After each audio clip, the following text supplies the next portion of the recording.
There's a version of you walking around right now that you can't see.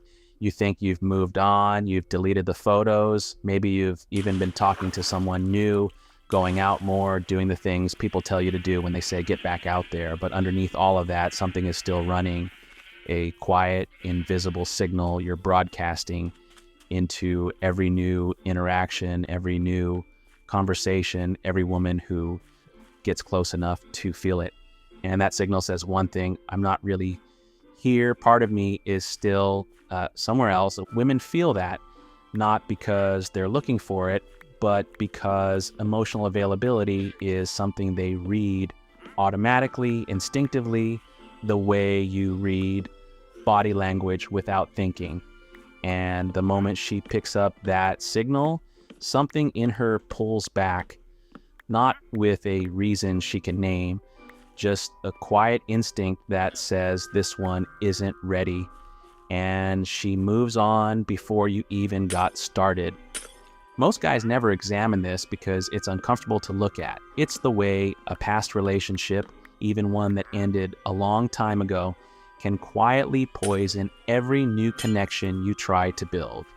Not because you're broken, but because emotional residue doesn't follow a timeline. You don't get over someone just because enough months have passed.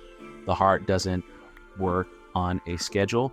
And if you've never actually processed what happened, if you've just buried it under distraction and forward motion and told yourself you're fine, then that wound is still open. You've just learned to walk around it so automatically that you forgot it was there until a new woman gets close, and then without warning, it starts shaping everything. Here's what this actually looks like from the outside. Most guys picture emotional unavailability as something dramatic, crying over someone, refusing to date, but it's quieter than that.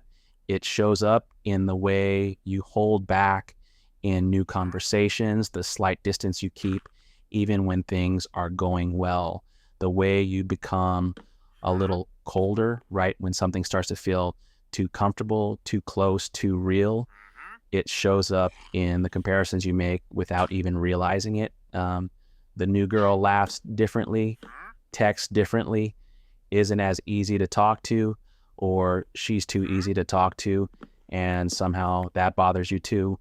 Nothing lands the same way, not because she isn't worth it, but because you're holding every new experience up against a memory. And memories, especially painful ones that ended before you were ready, have a way of becoming more perfect over time than they ever actually were. And here's what that does to the woman in front of you.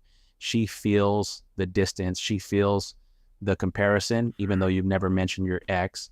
She feels the moments where you're half there and half somewhere else. She doesn't know what to call it, but she knows something is between her and you that she didn't put there. And at some point, she stops trying to reach past it, because women will invest in something that feels real and open and moving forward, but they will not keep extending themselves toward a wall that the man himself refuses to acknowledge even exists. Here's something nobody warns you about after a hard breakup. You become addicted to the feeling of almost feeling okay, almost feeling ready, almost feeling like yourself again. And that almost keeps you in a strange in-between place, not really grieving, but not really free either. You fill the space with things that look like moving on, but are really just distractions with better branding, more gym, more going out, more staying busy. These things aren't bad, but if they're being used to run from the feeling instead of moving through it, then you're just building a very active, very impressive looking cage. And every woman who gets close will eventually feel the bars, even if she can't see them. Here's what most guys genuinely don't understand. Healing isn't the absence of pain. It's not the day you stop thinking about her. It's something much quieter than that. It's the moment you can hold what happened without needing it to be different. When you can look at that relationship, the good parts and the painful parts, and see it clearly for what it was. Not a tragedy that ruined you, not the greatest thing that ever happened to you, just a chapter, a real one that shaped you in ways both beautiful and hard. And you can carry the lessons forward without carrying the weight of the loss. That's not numbness. That's not pretending. That's actually integrating the experience into who you are instead of letting it sit unprocessed in the background, quietly running your behavior in ways you can't see.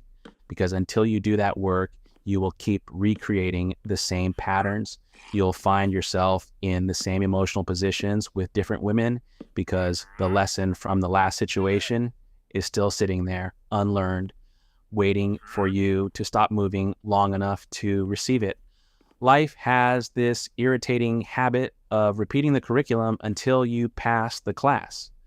Let me say something directly because I think you need to hear it. If you're still checking her social media, you're not over her. If you're still crafting things in your head, you'd say to her, if you got the chance, you're not over her. If the thought of her with someone else still puts a weight in your chest, you have to consciously breathe through, you're not over her. And none of that makes you weak. It means you're human. You loved something, it ended before you were ready.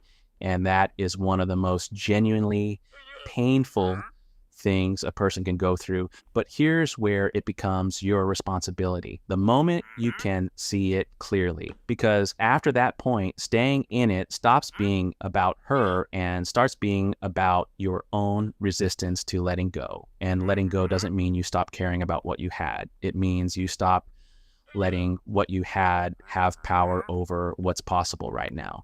So what does the actual work look like? It starts with giving yourself permission to feel what you've been outrunning, not performing sadness, not wallowing, just sitting with the truth of what happened, what you lost, what you learned, what you do differently, what you need to forgive in her, and honestly, in yourself. Because most men who are stuck after a breakup aren't just grieving the person, they're carrying guilt, carrying the version of themselves that showed up in that relationship and didn't like what they saw. The moments they were too needy, too cold, too passive, too reactive. And instead of seeing those moments as information, data about who they were and what they need to develop, they carry them like a quiet verdict about who they are permanently. I already know how this ends. I already know I'll mess it up. And that story, told enough times in the back of your own mind, becomes a self-fulfilling thing. You are not the worst version of yourself that showed up in that relationship. You're also not the idealized version you've been polishing in your head since the breakup. You're something more honest than both. A man in progress. A man who went through something real and came out with more understanding than he walked in with. That man doesn't need to perform availability. He just has it. Because when you're no longer carrying the past, your presence is free. And women feel the difference the moment you walk into a room. There's a woman somewhere in your life. Maybe she's already there and you've been half present with her. Maybe she's coming and she's looking for someone who actually shows up. Not perfect, not healed in some flawless cinematic way, just present, just open enough to let something real begin.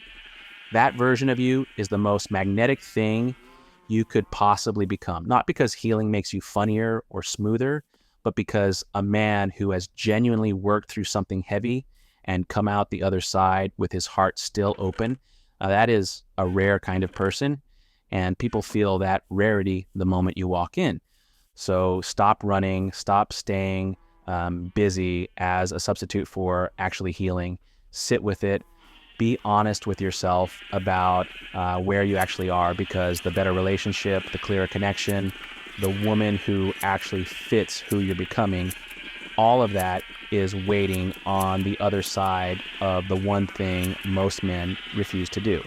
Actually close the last chapter, not by pretending it didn't matter, but by letting it matter completely one final time and then choosing to put it down, because you can't hold the future with hands that are still full of the past. And if you want to understand what a woman actually feels when a man is fully present with her, what that energy looks like, what it creates, and how it makes her feel, something she can't quite explain but can't stop thinking about, go watch the next video, because presence is only the beginning